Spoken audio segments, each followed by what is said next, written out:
के प्यारे दीवानों, हमारी कौम का मिजाज बदलता जा रहा है। तारीख से नावाकिफियत की बुनियाद पर, हिस्ट्री से नावाकिफियत की बुनियाद पर आज हमारी कौम अपने सरमाए को, अपनी दौलत को, अपने माल को लेविश लाइफ के अंदर और लग्जरी लाइफ के अंदर खर्च करता हुआ अपनी दौलत को दिखाई देता है। उसे ये फिक्र खत्म हो गई कि मैं अपनी दौलत के जरिए वो काम करके जाऊं कि कब्र में मेरी इनकम जारी रहे। हम जमीन के ऊपर तो ऐसा काम करते हैं कि जिस शहर में नहीं पहुंच सकते वहां इन्वेस्टमेंट कर देते हैं ताकि वहां से प्रॉफिट मिलता रहे। इसी तरीके से अक्लमंद वो है जो जमीन पर ऐसा काम करके मरे कि जमीन के अंदर उसे प्रॉफिट मिलता रहे, उसे सवाब मिलता रहे।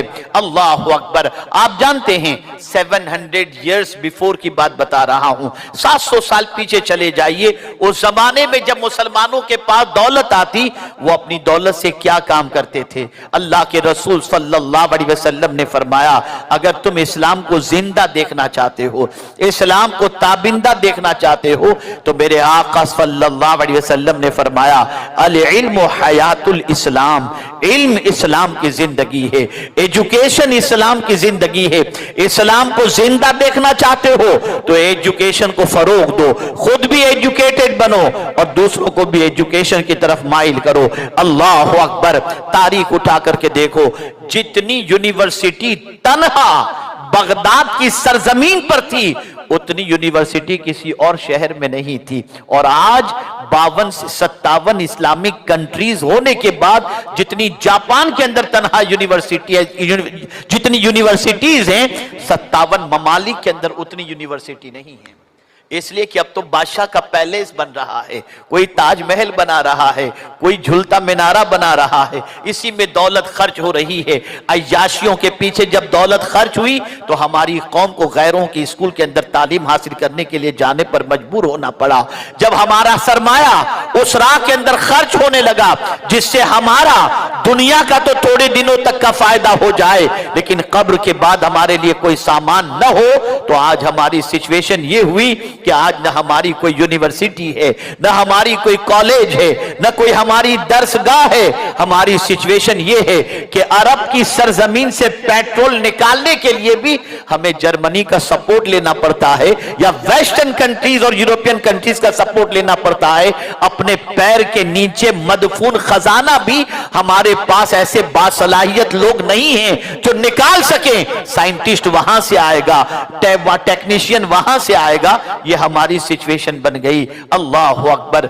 मेरे प्यारे आका सल्लल्लाहु अलैहि वसल्लम के प्यारे दीवानों, कभी कभी हमारी गुफ्तगू से हमारे बहुत सारे भाई ये कहते हैं लोग साथ नहीं देते, कैसे करेंगे, बड़ा टफ है, गए खाए पिए फिर भूल गए और सो गए।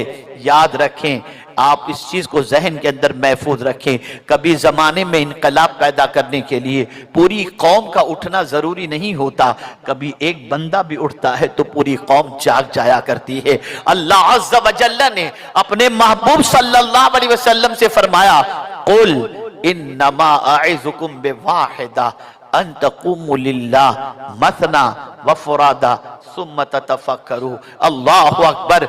मेरे महबूब सल्लल्लाहु अलैहि वसल्लम आप लोगों से कह दें, अल्लाह के रसूल सल्लल्लाहु अलैहि वसल्लम से रब ने फरमाया, कुल इन्नमा अइज़ुकुम बिवाहिदा, मैं तुमको एक नसीहत करता हूं। रसूल आजम सल्लल्लाहु अलैहि वसल्लम ने अपनी कौम को एक नसीहत फरमाई और वो एक नसीहत क्या थी? अल्लाह के रसूल फरमाते हैं, अन तक़ूमु लिल्लाह, अल्लाह के लिए खड़े हो जाओ, मसना दो आओ फरादा, या एक कोई खड़ा हो जाए, सुम्मा ततफक्करू, फिर अल्लाह के बंदों की परेशानी हल के लिए गौर करो, सोचो और कदम आगे बढ़ाओ। फिर तुम्हारी पोजीशन ये होगी, तुम तन्हा उठोगे, अल्लाह तुम्हारे साथ अपनी नुसरत शामिल कर देगा। तुम जहां भी जाओगे मदद तुम्हारे इस्तकबाल के लिए खड़ी होगी। मेरे प्यारे आका सल्लल्लाहु अलैहि वसल्लम के प्यारे दीवानों, तारीख उठाकर देखें, हिंदुस्तान की सरजमीन पर ख्वाजा आए, नक्शा हिंदुस्तान का बदल गया। गौसे पाक बगदाद की जमीन पर आए, बगदाद का नक्शा बदल गया। कभी एक खड़ा होता है और उसकी वजह से कौम की तकदीर संवर जाती है। आप देखिए ना, एक मिसाल के जरिए समझाऊंगा तो बात समझ में आ जाएगी। कभी कभी ये आलीशान मस्जिद नजर आती है, आपने महसूस किया होगा, हो सकता है अवाम का चंदा भी शामिल हो, लेकिन बहुत सारे इलाकों के अंदर ऐसी मस्जिदें नजर आएंगी जिसको तन्हा एक बंदे ने तामीर की होगी। बहुत सारे इलाके के अंदर एक स्कूल नजर आएगी जहां पर किसी एक बंदे ने स्कूल तामीर की होगी। लेकिन एक इदारे के कयाम के बाद, स्कूल या मस्जिद के कयाम के बाद आप देखें पूरे मुआशरे की नमाज भी हो रही है, पूरी सोसाइटी के बच्चों का एजुकेशन भी हो रहा है, ये सारी चीजें हो रही हैं। एक बंदा आज़्म करता है और फायदा पूरी कौम को मिलता नजर आता है, इस्तिफादा पूरी कौम करती हुई नजर आती है।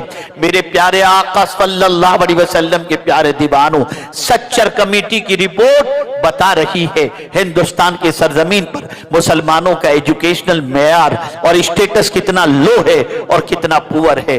आप देख लें, आपके गांव के अंदर, आपके शहर के अंदर देख लें, आपके इलाके में देख लें, तो आपको पता चलेगा पढ़े लिखे कितने हैं और अनपढ़ कितने हैं। मैं आपको एक वाकया सुनाऊं। अक्सर जब मैं एजुकेशन पर गुफ्तगू करता हूं तो ये वाकया मैं जरूर अर्ज करता हूं। मेरा दौरा बंगाल की सरजमीन पर हुआ, ऐसा इलाका, बंगाल का बिछड़ा हुआ इलाका जहां इलेक्ट्रिसिटी भी नहीं थी। ये कमोबेश 15-20 साल पहले की बात बता रहा हूं। मैं वहां पहुंचा, मुझे लेने के लिए एक मुफ्ती साहब तशरीफ लाए थे, बड़े खलीक, बड़े मिलनसार, बड़े बासलाहियत, लेकिन उनके दिल में तड़प थी मैं अपने गांव में कुछ काम करूं। तो उनके गांव के अंदर वो मुझे ले जाना चाहते थे। मैंने उनकी दावत कबूल की, गया, एयरपोर्ट से साथ चले हम, गांव में कदम रखते। इलेक्ट्रिसिटी भी गांव के अंदर नहीं थी, लेकिन उस दिन उन्होंने जनरेटर के जरिए काफी रास्ता उन्होंने सजा दिया था और रोशनी का एहतमाम किया था। मैं जब गांव में पहुंचा, एक खूबसूरत बिल्डिंग मुझे नजर आई, तो मुझे मुफ्ती साहब ने कहा, हजरत इस बिल्डिंग को देख लीजिए आप। मैंने देखा, मैंने कहा यार इस गांव के अंदर इतनी अच्छी बिल्डिंग, कहा इसकी दास्तान मैं आपको बाद में सुनाता हूं। पहुंचे कमरे के अंदर, बैठे, चाय पानी हुई, उसके बाद थोड़ी देर मैंने आराम किया, फिर उठे, फ्रेश हुए और उसके बाद गुफ्तगू शुरू हुई। उन्होंने कहा हजरत जिन लोगों ने आज आपको दावत दी है मेरे जरिए, वो बच्चे हैं, 200 बच्चों की एक टीम है जिन्होंने ये आपको बुलाने का प्लान बनाया और उन बच्चों ने आपको दावत दी और कहा मुझसे कि उनको बुलाइए। अल्लाह अकबर, आपने दावत कबूल की, आप तशरीफ लाए। हजरत मसला ये है, उन 200 बच्चों में से 180 बच्चे वो हैं जो मुंबई, बेंगलोर, दिल्ली और इस तरीके के बड़े शहरों की होटलों में बर्तन साफ करते हैं। 180 के करीब कमोबेश बच्चे होटलों के अंदर बर्तन साफ करते हैं और 20 के करीब लोग ऐसे हैं जो किसी न किसी फन के अंदर एक्सपर्ट है, कोई पीयूपी में एक्सपर्ट है, कोई प्लम्बिंग में एक्सपर्ट है, तो वो लोग काम करते हैं। मैंने कहा यार उन बच्चों के जज्बे को सलाम, बड़ी खुशी की बात है।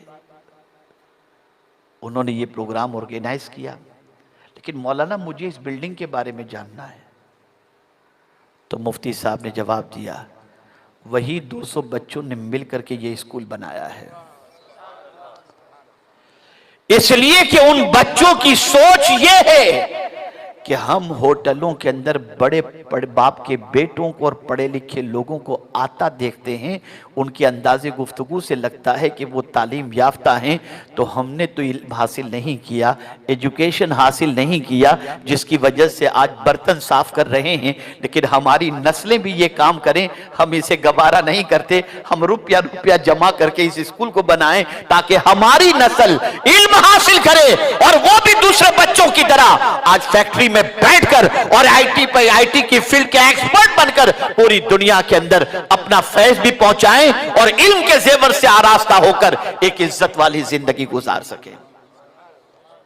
मैं पूछना चाहता हूं, जब बर्तन साफ करने वाले उन गरीब बच्चों का हौसला इतना बुलंद हो सकता है, तो खुशहाल घराने के बच्चों का हौसला बुलंद नहीं हो सकता?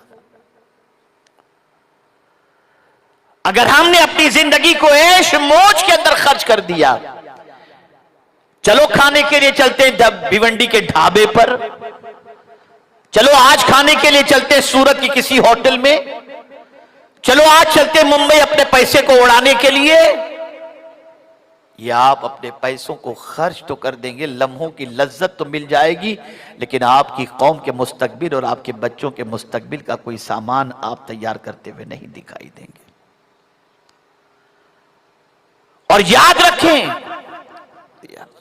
خادم سے کہا کہ یہ سونا ان کو دے دو اور کہو اسے بیچ کر کے زمین خریدیں اور وہاں پر ادارے۔ یہ ہماری خواتین اسلام ہیں۔ جب تک ادارہ قائم رہے گا ان کی روح کو ثواب پہنچتا رہے گا۔ لیکن آپ یہ نہ سوچیں کہ میں اس وقت آپ سے سونا مانگ رہا ہوں یا پیسہ مانگ، نہیں، یہ مقصد نہیں، آپ کو صرف بتا رہا ہوں، میں کوئی چندے کے لیے نہیں آیا، اور نہ آپ دیکھتے ہوں گے کہ میرا کوئی عوامی چندہ ہوتا ہے، نہ میں کبھی کوئی اپیل کرتا ہوں، خاص طور پر اس سے پرہیز کرتا ہوں۔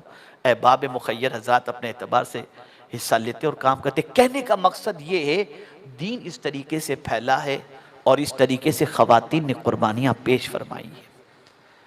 عورتوں کو بھی چاہیے اس فیلڈ کے اندر آگے آئیں، دین سیکھیں، ایجوکیشن حاصل کریں، اس لیے کہ باپ اگر دیندار ہو تو دین گھر کے دروازے تک پہنچتا ہے، اور اگر ماں دیندار ہے تو دین نسلوں تک پہنچا کرتا ہے۔ اس لیے عورتوں کو بھی دین سیکھنا اور ایجوکیشن حاصل کرنا یہ بے پناہ ضروری ہے۔ انہی کلمات خیر پر میں اپنی گفتگو کو ختم کرتا ہوں، اور امید کرتا ہوں کہ انشاءاللہ العظیم میری بات کو آپ دل کے نہا خانے میں جگہ دے کر اپنی نوجوان نسل کو آگے بڑھانے کی کوشش کریں گے، اور جب بھی میری ضرورت ہو میں آپ سے دور نہیں، بہت قریب ہوں، الحمدللہ کوشش کروں گا حاضر ہونے کی، اور انشاءاللہ مل جل کر کچھ ایسا کام کریں جس میں آپ کی بھی نجات ہو جائے، میری بھی نجات ہو جائے، اور ہماری قوم کا مستقبل تابناک ہو جائے۔ وَمَا عَلَيْنَا إِلَّا الْبَلَاغُ الْمُبِينَ۔